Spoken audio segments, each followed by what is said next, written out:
Okay, let's do a rundown one more time of the rules of this 18th century 2-to-1 style.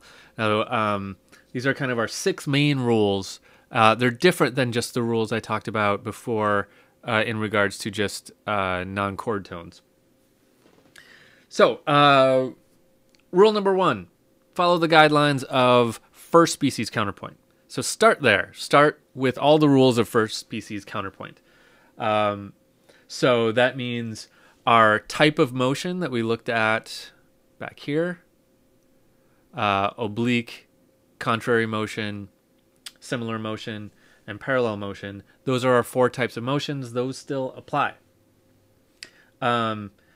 Keep in mind the principles of good melodic writing. You want a good melody in there. And make sure the beginning and endings of the piece imply tonic and a nice cadence leading into tonic. So like a 5-1 cadence.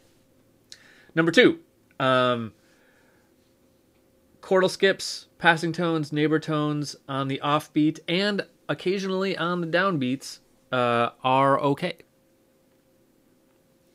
Number 3, the perfect fourth is a dissonance and can be used as a passing or a neighbor tone in a 4-3 suspension.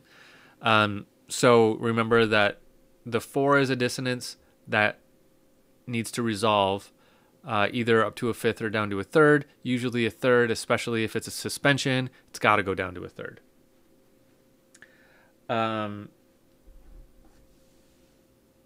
Number 4, avoid similar motion into perfect intervals unless the upper voice moves by step. So we have similar motion. We don't want it to go into a perfect intervals. I don't think we talked about that one too much, but like this is not something that you can readily do unless it's a cadence. You can get away with it.